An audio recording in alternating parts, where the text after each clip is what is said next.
Olá, sejam bem-vindos e bem-vindas ao Encontro de Educação Musical da Unicamp, esse ano na sua 13ª edição. E por conta da situação da pandemia, faremos todas as atividades online, né? Então, com certeza, um desafio para aqueles que organizaram, para aqueles que estão preparando os mini-cursos e atividades, e também para aqueles que estão participando, né, dessas atividades online. Então, acredito que é importante a gente conseguir promover esse evento mesmo virtualmente para a gente continuar, né, trocando informações, mostrando as pesquisas e, enfim, difundindo conteúdo que são pesquisados dentro das nossas instituições. Bom, o meu nome é Stephen Bolles, tive a felicidade de poder fazer minha graduação e o meu mestrado na Unicamp e atualmente eu estou no meu doutorado. E também, bom, é uma alegria enorme poder ministrar esse mini curso para vocês, trocar um pouco de experiência. Acredito que vamos ter um espacinho aqui para vocês comentarem e tudo mais, mas eu fico muito feliz que eu posso trazer esse conteúdo para vocês e compartilhar então de uma perspectiva, coisas que eu tenho pensado, que eu tenho pesquisado, especialmente difundir uma obra que é composição minha, que eu acho que pode ajudar aqueles que estão pensando especificamente no ensino do violão.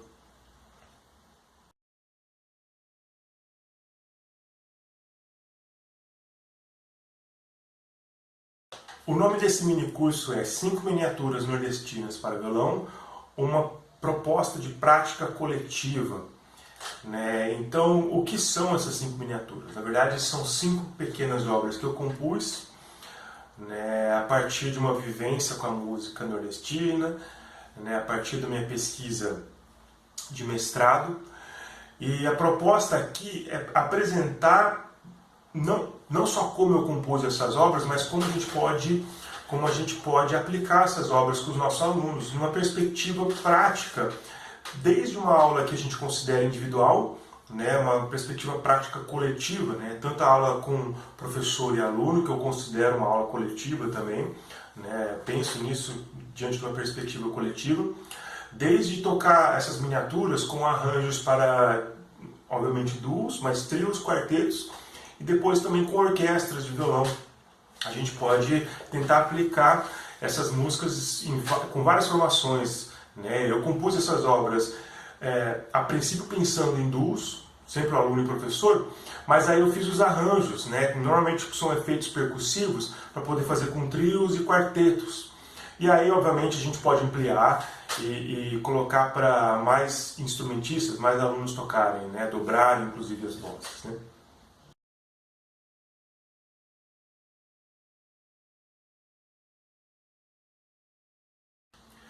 De onde veio a inspiração para compor essas obras, né? Como eu comentei, eu fiz o meu mestrado aqui na Unicamp sobre a obra para violão solo do Antônio Madureira. Esse violonista é um violonista nordestino. Ele é mais conhecido pela sua atuação no Quinteto Armorial durante a década de 70 e 80. Né? O Quinteto Armorial, que deixou uma discografia muito legal. É um projeto muito bacana, esse projeto vive até hoje de outras formas. O Antônio Madureira está vivo e ativo. E a minha pesquisa foi especificamente sobre a obra para violão solo dele, né? Além de eu também atuar num grupo, num quinteto que tem a mesma formação que o Antônio Madureira, e fruto desse meu mestrado ter feito um CD também. Mas isso, na verdade, minha atividade talvez principal seja como professor, ativou um desejo de trabalhar com os meus alunos os ritmos nordestinos, né? Maracatu, frevo, o próprio baião. Então eu percebi que assim, a nossa literatura, a literatura do violão, especificamente o violão clássico, né, é muito pautado na música espanhola, nos compositores espanhóis, Fernando Sora, Aguado, Carcasse, Tárrega, né, até o violão popular brasileiro bebe nessa fonte, né, didática. Então o que eu queria é que os meus alunos, desde o começo, eles tivessem uma vivência maior com a música brasileira. E músicas que tivessem um teor didático e que tivessem uma facilidade para os iniciantes. E iniciantes, obviamente, de qualquer idade, desde crianças, adolescentes e adultos. São essas idades, eu consigo trabalhar essas peças com todas essas idades, todas essas faixas etárias, e tem funcionado muito bem, né? Então, além de apresentar o ritmo, eu tento apresentar uma questão histórica, onde aquilo é tocado, como é tocado, enfim, isso de forma muito intuitiva, porque na verdade já está muito presente no nosso dia a dia. Às vezes a gente ouve uma propaganda, numa novela, no próprio rádio, ou a gente tem essa cultura de ouvir esses gêneros musicais em casa, e aquilo a gente consegue absorver de uma forma bem interessante. Então, tem sido legal aplicar isso com os meus alunos iniciantes no violão.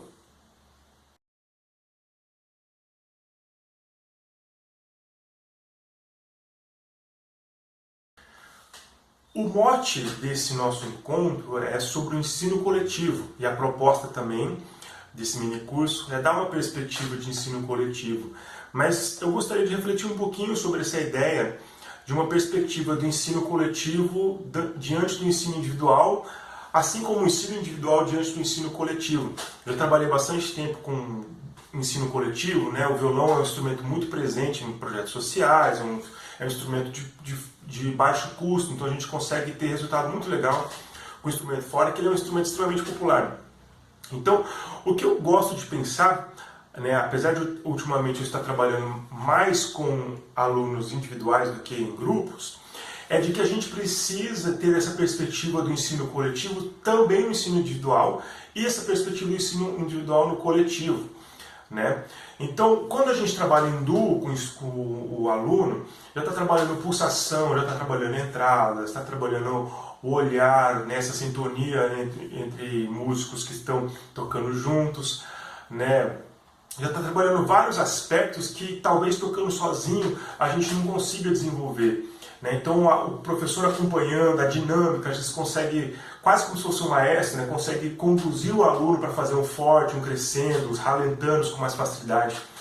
E aquilo fica lúdico, fica uma coisa musical, não fica mecânico, né? Acho que isso funciona tanto quando eu estou fazendo com mais alunos, quanto quando eu estou fazendo aulas individuais.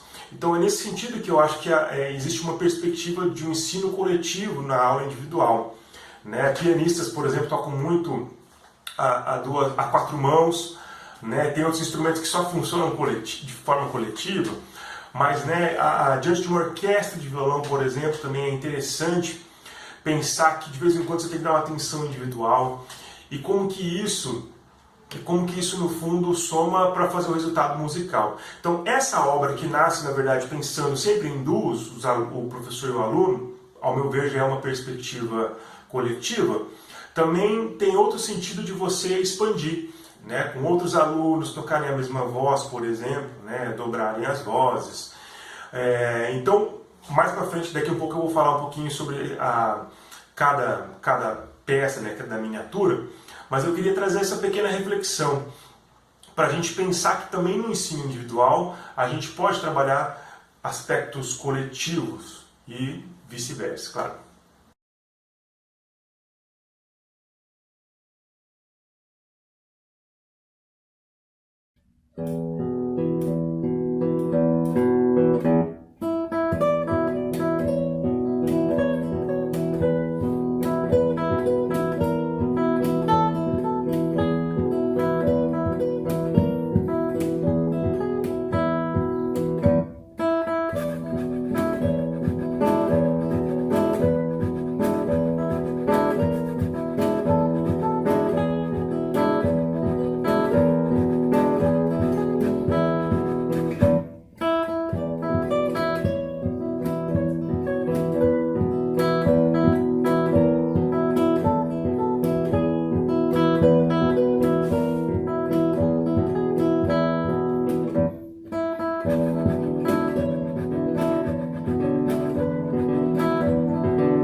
Queria falar um pouquinho, em linhas gerais, em como a gente pode usar essas miniaturas. Depois eu vou gastar um tempinho falando de cada peça isolada. E por fim eu vou gastar um tempo falando dessa obra que vocês acabaram de ouvir, o cordel. Falar especificamente como eu aplicaria, né, como eu aplico essas obras com os meus alunos. Né? Aí, acho que aí a gente consegue ter uma noção geral de como a gente pode usar essas obras no nosso dia a dia. Bom, então obviamente são 5 pequenas peças, onde geralmente o professor tem o acompanhamento e o aluno tem a melodia. Né? Lembrando que essas obras foram compostas originalmente pensando em duos. Né? A voz, quando a gente vai fazer em trio, eu coloco sempre uma voz de acompanhamento rítmico, geralmente, né? Rítmico. E o quarto violão também vai ser um adereço, né? Uma seção rítmica a mais. Então isso significa o quê? Que eu posso fazer tanto em grandes orquestras só com 2 vozes, posso fazer com 3 vozes, ou posso fazer com 4 vozes. Né? Então eu posso usar isso de diferentes formas. Né? Sempre antes da música vem uma pequena fala sobre o gênero, sobre o estilo, e acho que isso pode ser interessante de conversar com os alunos, aproveitar o momento e mostrar outros estilos, né? Na verdade outros estilos não, outros compositores, né? Referência daquele gênero. Né? Se for baião, fala do Luiz Gonzaga, por exemplo. Né? Então a gente consegue usar tudo isso para poder envolver o aluno com aquele estilo. Né? Bom, agora eu vou gastar um tempinho falando um pouquinho sobre cada miniatura que eu compus.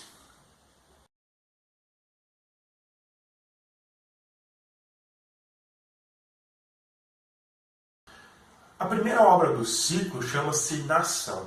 E eu faço uma referência aqui às nações de Maracatu, os grupos de Maracatu. Né? Maracatu talvez... A gente tem pouquíssimas obras que exploram esse gênero no violão. Né? Até porque a instrumentação típica do maracatu, na verdade, são instrumentos de percussão. Então, bom, talvez por isso que a gente não tem tanta música que sejam maracatus para o violão solista, ou até para o violão acompanhando. Né? Agora, essa provavelmente, se eu não me engano, foi a primeira música que eu compus do ciclo, e provavelmente é a música mais simples do ciclo, onde o aluno ele vai imitar a rítmica do agogô, e o professor, ou quem está fazendo o acompanhamento, o ritmo das alfaias. Né? Então tentando fazer essa brincadeira. E aí os instrumentos, a parte de complementação rítmica, também outros instrumentos, outras variações rítmicas dentro do gênero maracatu. Né? Então, para o aluno, talvez essa seja realmente a primeira obra para tocar com ele, porque tem muita corda solta, pouquíssimas notas presas ali que o aluno precisa fazer. Com poucos meses de estudo, o aluno já consegue fazer essa obra. Então, Nação é um pequeno maracatu e fica muito legal de fazer com os alunos. Né?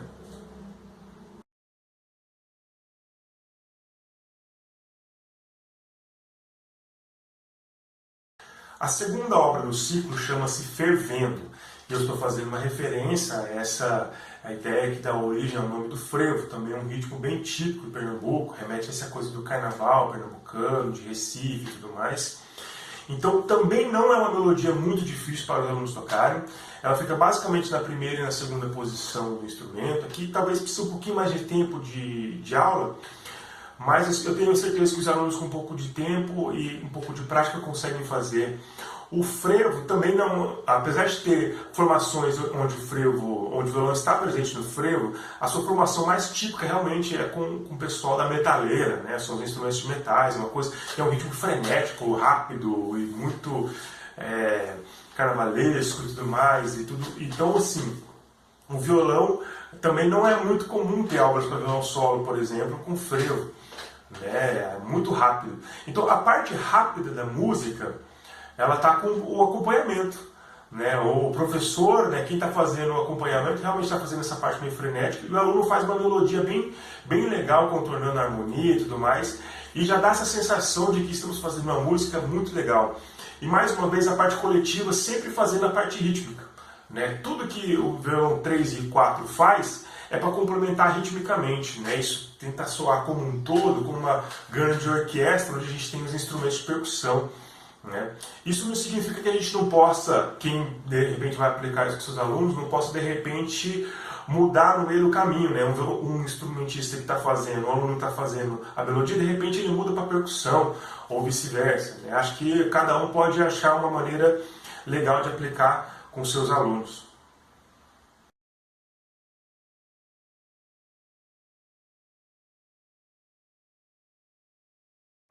A terceira obra do ciclo, então, chama-se Canto do Sertão. E essa aqui é a única obra que eu não coloco terceiro e quarto violão, eu não coloco uma complementação rítmica. Por quê? Porque ela é uma melodia extremamente solene, algo lento, então eu preferi deixar simplesmente com a voz do acompanhamento da melodia. A melodia ainda está com o aluno, está numa região grave. Quem quiser saber onde eu peguei a ideia, uma inspiração para essa música, ouça uma música romançário do Antônio Madureira. A gente consegue achar com facilidade na internet, né? Também tem a melodia no grave, explorando o modo mixolítico, 11ª aumentado. Então a sonoridade áspera que tem esse tipo de modo, né? Uma escala assim que remete a essa vida sertaneja quase sofrida, mas é super bonito também ao mesmo tempo, né? Uma melodia muito cantada. Então eu tenho experimentado com os alunos e fica legal, porque é uma música, uma melodia que está só no grave, ela tenta explorar no máximo que pode a quarta corda do instrumento, enquanto o professor está com o acompanhamento. E aqui, nessa situação, se a gente quer fazer com mais alunos, o ideal é realmente dobrar, né? A gente dobra todo mundo, ou muita gente fazendo acompanhamento e alguns fazendo a melodia. Então a gente pode ter uma orquestra de 10 alunos, onde 5 fazem acompanhamento, ou mesmo o professor faz o acompanhamento e 9 alunos fazem a melodia, sem problema algum, né? A ideia é que realmente seja uma prática coletiva. Mas funciona muito bem somente com dois violonistas, né? Sem problema algum.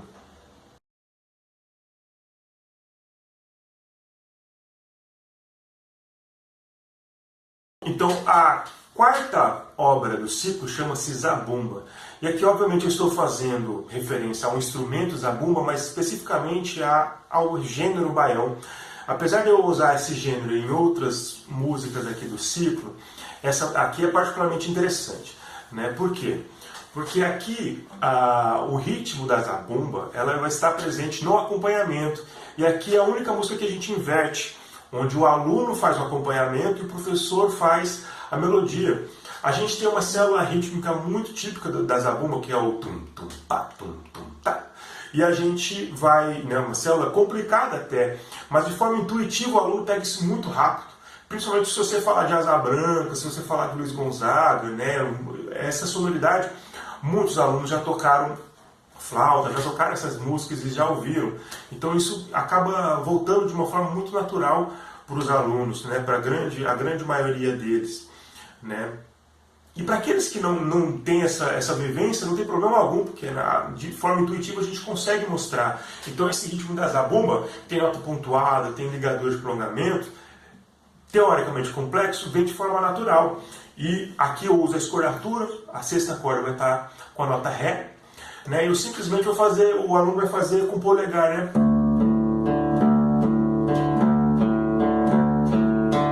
Tem uma variação depois, mais para frente, mas você vê que a melodia fica que também é um pouquinho complexa com o professor, mas o aluno fica nessa constância. E mais uma vez o terceiro e o quarto então estão complementando com rítmicas que remetem a esse gênero, a esse estilo, né, que talvez seja o estilo que mais nos lembre, que está no nosso imaginário, que é a música nordestina, né? Acho que o Luiz Gonzaga talvez seja um pouco culpado por causa disso.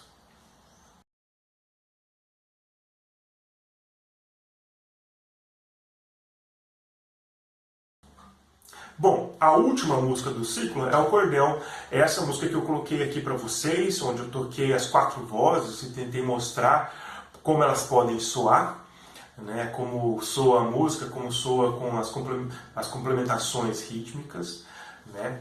Então, o cordel, a literatura de cordel, provavelmente é aquilo que dá uma grande unidade para aquilo que foi o movimento armorial, né? Na própria literatura você tem a poesia, você tem o desenho, você tem as estilos, você tem uma base da poesia que os repentistas vão usar.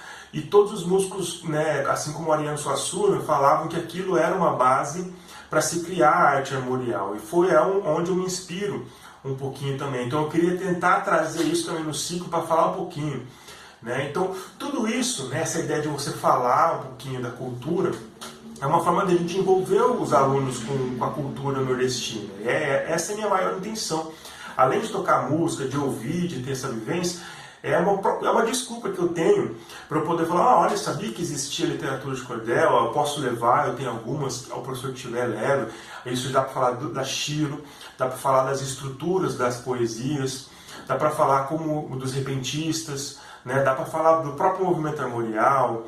Enfim, isso envolve o aluno com um universo que talvez não faça parte do dia a dia dele, mas com certeza em algum lugar ele já ouviu falar. Então essa música Cordel é uma das que eu mais gosto, na verdade. Ela fecha o ciclo, também é uma música muito movimentada, onde o aluno tem basicamente uma linha melódica que se repete a música inteira, tem uma pequena variação, como se fosse uma poesia, uma cestilha, né, que repete a letra, mas tem a mesma métrica. E o professor acompanha então com baião. Eu vou falar um pouquinho agora, então, daqui um pouco, sobre os elementos separados de cada elemento separado de cada voz aqui dessa música, o cordel.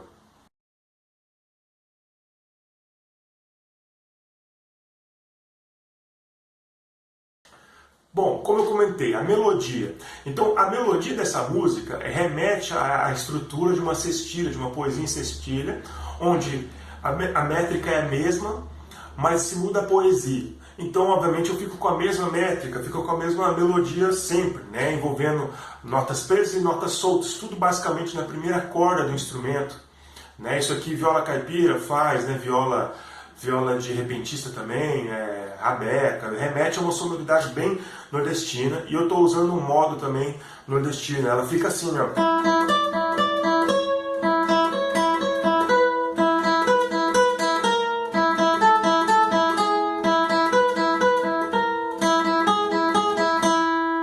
Então essa é a melodia. O acompanhamento varia, né, fazendo um baião, tipo.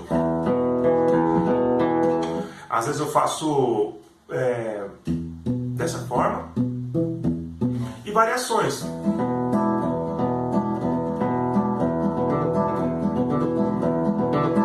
Mas é tudo variação em cima da rítmica do baião. O que vem no violão 3 e 4? Vem a zabumba, né?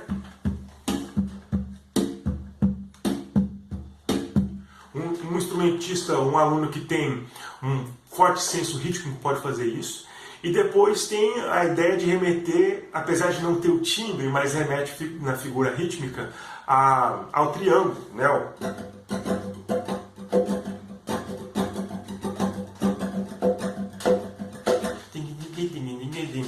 Então, isso tudo constrói, de certa forma, um baião que, ao meu ver, né, com a melodia que está sendo feita por um dos alunos, vai nos mostrar um pouquinho sobre a estrutura e nos apresentar o mundo dos cordéis.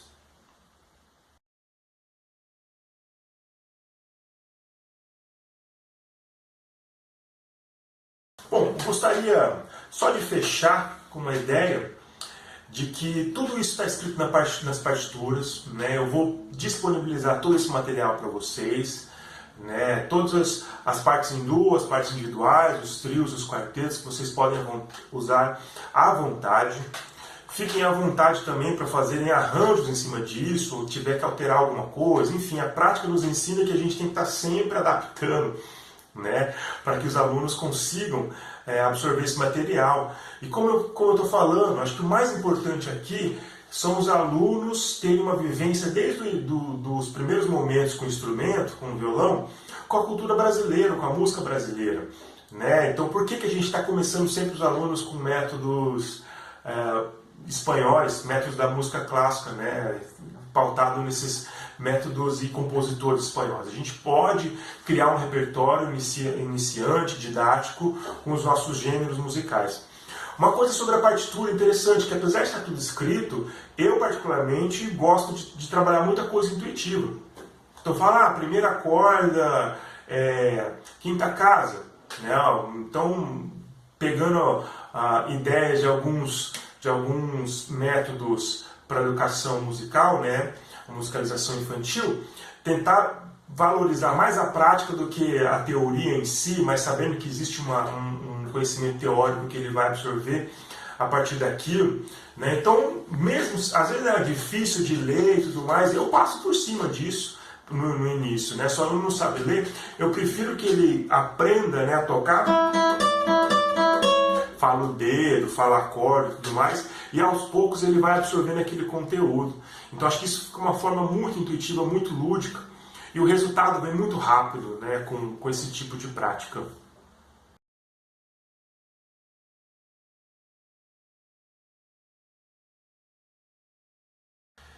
Estamos chegando ao final do nosso mini curso. Eu quero agradecer a todos que ficaram até aqui. Foi um grande desafio fazer esse mini curso, reduzi-lo a meia hora, né? Tentei falar algumas coisas que talvez ficam soltas, mas acho que no meio das conversas a gente pode tirar as dúvidas, podem perguntar, eu estou à disposição para responder. E muitas coisas que eu queria fazer prática com os alunos, experimentar com todos os participantes da oficina, talvez a gente não consiga fazer, né? Mas acho que com os exemplos que eu dei, a gente consegue, a partir da partitura a gente consegue ter essa noção, e mais uma vez estou à disposição, né? Eu quero parabenizar todas as pessoas que participaram da organização desse evento, um grande desafio fazer nesse novo formato, aqueles que também ministraram os cursos, e agradecer a vocês que participaram até aqui, porque com certeza é importante para a gente continuar criando esse diálogo, e agora, diante de um novo mundo, a gente tem que começar a criar novas formas de difundir conteúdo, né? Inclusive dentro das atividades acadêmicas, como a gente está fazendo aqui. Eu estou muito ativo nas redes sociais, Facebook, principalmente Instagram, lá em stephen.bolles. Então, geralmente, semanalmente, eu deixo algumas dicas de violão e tudo mais, enfim, tentando gerar formas de difundir o conteúdo mesmo, as coisas que a gente estuda e pesquisa. Então eu convido vocês a me acharem por lá, procurar meu trabalho, para que a gente consiga continuar esse diálogo, tá bom? Muito obrigado mais uma vez, forte abraço.